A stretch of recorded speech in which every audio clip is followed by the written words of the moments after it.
মাসিক বা হায়েজ অবস্থায় মহিলাদের করণীয় আমলগুলো কি যদি নামাজ না পড়তে পারি? অনেক মা বোনদের এই প্রশ্ন। মাসিক অবস্থায় আমরা কি করতে পারবো, কি করতে পারবো না, আমরা বিভিন্ন সময়ে উত্তর দিয়েছি।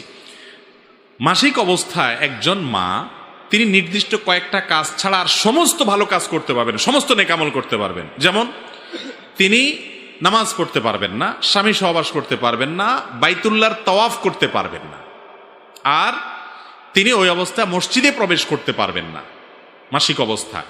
এবং জমহুর এবং সংখ্যাগরিষ্ঠ আলেমদের মতে মাসিক অবস্থায় কোরআনও তেলাওয়াত করবেন না।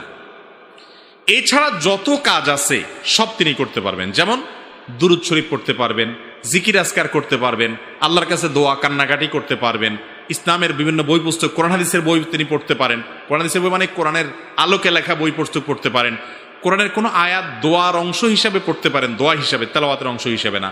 তো এই জাতীয় যত কাজ কাম আছে, সৎ কাজের আদেশ দিলেন, অসৎ কাজের বাধা প্রদান করলেন, আল্লাহর কথা স্মরণ করলেন, জিকির করলেন, এগুলো সবকিছু জায়েজ আছে মাসিক অবস্থায়।